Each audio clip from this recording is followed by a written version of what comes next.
ఖుషి movie మీలో చాలామంది చూస్తుంటారు కదా! అందులో పవన్ కళ్యాణ్ ఒక ఈవ్ టీజింగ్ చేసేవాడిని కొట్టబోతుంటే, "ఏయ్! నా వెనక ఎవరున్నారు తెలుసా? ఏయ్! నేనెవరో తెలుసా? లల్లు అంకుల్ మాలూమ్ తేరేకు వాళ్ళ ఆవిడ ఏదో రబ్రీదేవి అనుకుంటా. ఆమె మాలూమ్ తేలుకు" అంటూ ఉంటాడు. అంటే గణేష్ గోల్డ్ తాకట్టులో ఉన్న బంగారాన్ని విడిపించి కొనబడును. సంప్రదించండి 9966651144.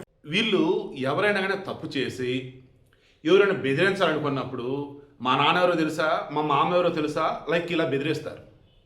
నిన్న కార్గిల్ ఏరియాలో మినీ మార్గ్ అంటారు. జోజిలా తర్వాత ఈ లడక్ నుంచి జమ్మూ అండ్ కాశ్మీర్ కనెక్ట్ అయ్యే పాయింట్ ఏదైతే ఉందో అక్కడ టూరిస్ట్కు సంబంధించి కూడా అది డెస్టినేషన్ అంటూ ఉంటారులే, కానీ బట్ అది చాలా సెన్సిటివ్ ఏరియా. లైన్ ఆఫ్ కంట్రోల్కి దగ్గర ప్రాంతం. పాక్ ఆక్యుపైడ్ కాశ్మీర్ ఉంది కదా, దానికి మన కాశ్మీర్కి చాలా నియర్ బై పాయింట్ అది. ఒక అమ్మాయి వెళ్ళింది. అక్కడ ఆల్రెడీ జమ్మూ అండ్ కాశ్మీర్ పోలీసులు మన ఆర్మీ వాళ్ళు ఉన్నారు. ఆ మార్గ్ అన్నది ఏదో రూట్ ఏదో అది క్లోజ్ చేసి డైవర్ట్ చేశారు. ఇక ఆ అమ్మాయి అనాలో ఆంటీ అనాలో ఎవరో తెలియదు, కానీ చూస్తానికి చిన్నపిల్లలాగైతే లేదు. బట్ నేను జంజీ నేనేంటో తెలుసా అంటాను. మేబీ జంజీ అంటూ ఈ జగన్మోహన్ రెడ్డి టీంలో వాళ్ళు నిరసన తెలియజేసి చూశారు. అంతా కూడా పింఛన్ వయసు తీసుకునే వాళ్ళే 55+ లేదా 60+ అంతే.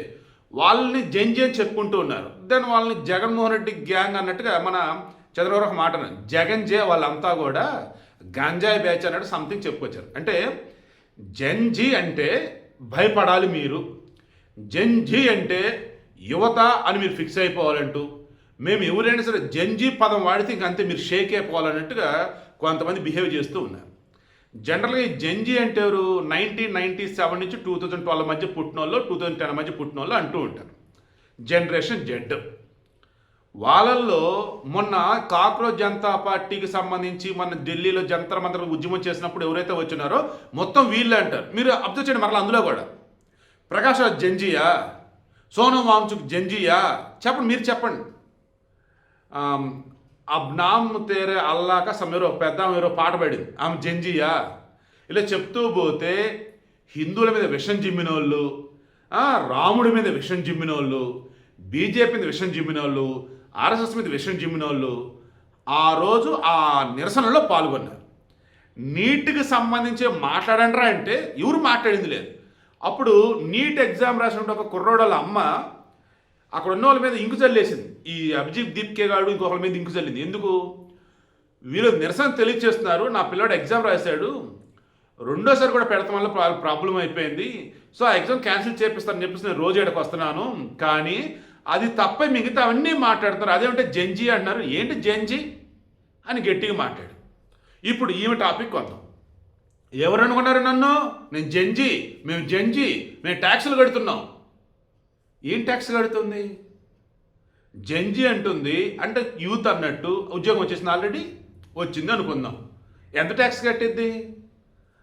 ఆర్మీలో ఉన్నటువంటి ప్రతి ఒక్కరు ట్యాక్స్ కడతారు. జమ్మూ అండ్ కాశ్మీర్ పోలీసులు వాళ్ళు ట్యాక్స్ కడతారు. ఈవెన్ ట్యాక్స్ కట్టే డబ్బులు తరట ఆర్మీ బతుకుతుందట. అట్లాంటిది మాకు మీరు సమాధానం చెప్పాలి. మీ మంత్రి వస్తే మాత్రం ఓపెన్ చేస్తారా? మేము వస్తే మాత్రం ఓపెన్ చేయరా? మీ అధికారులు వస్తే ఓపెన్ చేస్తారా? మేము వస్తే ఓపెన్ చేస్తాం. ఎవరండి అసలు ఈమె? ఇది పుష్ప సినిమాలా కానీ డబ్బులు ఇస్తే ముద్దు పెడతాడు, డబ్బులు ఇస్తే హగ్గిస్తాడు సమ్మేది ఉండేది కదా. మే డబ్బులు ఇస్తాడంటమ్మే, ముద్దు అంటమ్మా, ఇల్లు పెట్టించుకోమే అంటే ఉంటే నాకు వద్దు అంటుంది రష్మిక. ఈలోపు ఆ పక్కనున్నావా అన్నో ఆ వద్దు అంటుందన్నా, నేను రానా ముద్దు పెట్టించుకోవడానికి అంటాడు. అప్పుడు అల్లు అర్జున్ అంటాడు, రేయ్ ఎవరు అమ్మి అన్న అంటుంది, ముద్దు అంటుంది, ఏడ దొరికింది సాంతరం ఇదంతా అంటాడు. ఎగ్జాక్ట్ నేను అలాగే ఉంది అక్కడ. ఆమె అయితే జంజీ అనిద్ది, మళ్ళీ డిఫెన్స్ మినిస్టర్తో ఓపెన్ చేస్తారనిద్ది, జంజీ అనిద్ది, మాకు ఓపెన్ చేయరు, మెదకర్లకు ఓపెన్ చేస్తారు. అది సెన్సిటివ్ ఏరియా తల్లి. లడక్ అండ్ జమ్మూ అండ్ కాశ్మీర్ కలిపి కీలకమైన ప్రాంతం తల్లి. అది హై ఆల్టిట్యూడ్ ఉండే ప్రాంతం, సరిగ్గా బ్రీతింగ్ లెవెల్స్ కూడా సరిగా ఉండవు, ఫుల్ మంచి ఏరియా. అండ్ అంత సెన్సిటివ్ ఏరియాలో ఆర్మీ వాళ్ళు అటు ఇటు మూవ్ అవుతూ ఉంటారు. శత్రువులు కనపడకుండా మనం అన్నది జాగ్రత్తగా మూవ్ అవుతూ ఉండాలా, శత్రు కదలికలు కనిపెడుతూ జాగ్రత్తగా ఉండాలా. ఆ మూమెంట్ వాళ్ళకి ఆల్రెడీ ఎప్పటికప్పుడు వాతావరణ మార్పులకు సంబంధించి కావచ్చు, నార్మల్గా ఏదైనా శత్రు కదలికల మీద సంబంధించి కావచ్చు, టెర్రరిస్టులకు సంబంధించి కావచ్చు, నా కదలికలుగా నేను వదిలినప్పుడు మొత్తం ఎక్కడ క్లోజ్ చేస్తారు. అండ్ డిఫెన్స్ మినిస్టర్ టూరిస్ట్ ప్లేస్కి వస్తున్నాడా? డిఫెన్స్ మినిస్టర్ ఎందుకు వస్తున్నాడు? అంత కీలకమైన ప్రాంతానికి అక్కడ అధికారులతో చర్చలు జరపడానికి, అసలు అక్కడ ఎలా ఉందని చూడటానికి. అధికారులు ఎందుకు వస్తారు? టూరిస్ట్ ప్లేస్ అని వస్తారా? వాళ్ళ డ్యూటీలో భాగంగా వస్తారు. అట్లాంటిది ఆ బేసిక్ సెన్స్ కూడా లేకుండా ఆర్మీ వాళ్ళని నానా రకాలుగా ఇది చేద్దాం అన్నట్టు. ఎంత వర్షతారేంటి పనికి మాలిన మందా. మన ఆపరేషన్ సింధూర్ సమయంలో కూడా ఆ కాంగ్రెస్ వాళ్ళు కొంతమంది పనికి మాలినటువంటి పార్టీల వాళ్ళు కూడా మన ఆర్మీ ఆత్మస్థైర్యాన్ని దెబ్బతీసే విధంగా కోతలు కూశారు. పాకిస్తాన్లో మన విమానాలను కూల్చేశారన్నట్టు, పాకిస్తాన్లో మన ఆర్మీని చంపేశారు, పిచ్చి పిచ్చి కోతలు కూశారు. ప్రపంచమంతరం సభాష్ భారత్ అంటూ ఉంటే మన దేశం ఈ దేశ ద్రోహులేమో ఆర్మీ యొక్క ఆత్మస్థైర్యాన్ని తగ్గించేలా మాట్లాడు. సుప్రీంకోర్టు కూడా అదే ఉంది. ఏం మనుషులరా బాబు మీరు, అసలు ఏం మాట్లాడుతున్నారు, మన ఆర్మీని తక్కువ చేసి మాట్లాడతారు ఏంటి అని చెప్పేసి. అలా ఈరోజు మేము ట్యాక్సులు కడుతున్నాం, మా వాళ్ళు మీరు బతుకుతున్నారు, సో ఇప్పుడు మేము మాకు నచ్చినట్టుగా మీరు ఉండాలి, గేట్లు ఓపెన్ చేయి, అది ఓపెన్ చేయ మార్పులోకి నేను వెళ్ళాలి. బేసిక్స్ తెలుసు అసలు ఏంటోనండి. జంజీ అంటే భయపడాలన్నట్టు, ఆర్మీ దగ్గర కారు కోతలు కూస్తూ ఆర్మీని తక్కువ చేసి మాట్లాడినట్టు, చిల్లర కోతలు కూస్తూ చంపలు పగలగొట్టాలనిపిస్తుంది అటువంటి వాళ్ళని చూస్తుంటే. అమ్మా బాబులు ఎలా పెంచుతున్నారు అసలు అటువంటి వాళ్ళు నాకు అర్థం కాదు. వాళ్ళకి తింటాయి తిండి, స్కూల్కి వెళ్తానికి బ్యాగులు, ఒంటి మీద బట్టలు ఉంటే చాలా, పెంపకం వద్దా, క్యారెక్టర్ వద్దా, గౌరవం వద్దా, దేశం మీద గౌరవం మర్యాద ఇవేం వద్దా? పెంచండి రా పిల్లల్ని. ఎలా పెంచుతారు? ఇది మా పెంపకం గర్వపడేలా పెంచండి, అంతేగాని జంజీ అంటే ఇక చెత్త అన్నట్టు చేయకండి. జంజీలో అద్భుతం చేస్తున్నటువంటి వాళ్ళు బోలెడంతమంది, కేవలం కొంతమంది కాక్రోచులు ఇట్లాంటి ఓవరాక్షన్ క్యాండిడేట్లే హడావుడి చేస్తున్నారు తప్ప జంజీ అంటే బంగారం. ఈ ఆన్లైన్ సోషల్ మీడియా టెక్నాలజీ పెరుగుతుంతో పాటు వాళ్ళు కూడా పెరుగుతూ వచ్చున్నారు.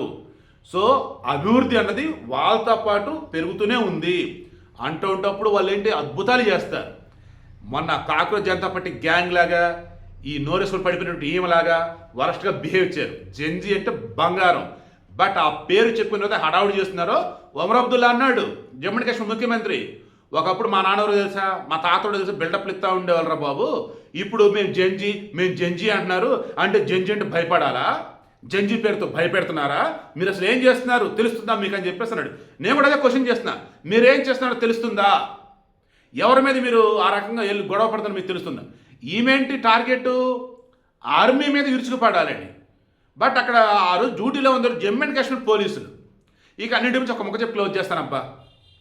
ఈ అగ్నివీరులు ఉన్నారు చూసారా, మన మిలిటరీలో కానీ, తర్వాత మన ఆర్మీ కానీ, నేవల్ కానీ, తర్వాత ఎయిర్ ఫోర్స్ కానీ తీసుకున్నారు కదా, వీళ్ళందరూ ఒకసారి మీరు క్రాస్ చెక్ చేయండి. ఫ్రంట్ లైన్ వారియర్స్ ఎవరైతే ఉంటారో, స్టాఫ్ ఎవరైతే ఉంటారో మొత్తం కూడా 17 సంవత్సరాల నుంచి 20 సంవత్సరాల మధ్య ఉన్న వాళ్ళు జంజీ.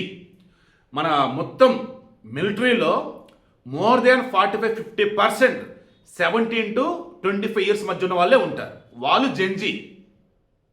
ఈ రకంగా మనకూడదు కానీ పిచ్చి పిచ్చి కోతలు కూస్తూ కారు కోతలు కూస్తే వీలు కాదు జంజీ. దేశం కోసం ట్యాక్స్ ఏమే కడుతుంది, వాళ్ళు కడుతున్నారు, కానీ వాళ్ళు ప్రాణాలు తెగించి పోరాడుతున్నారు.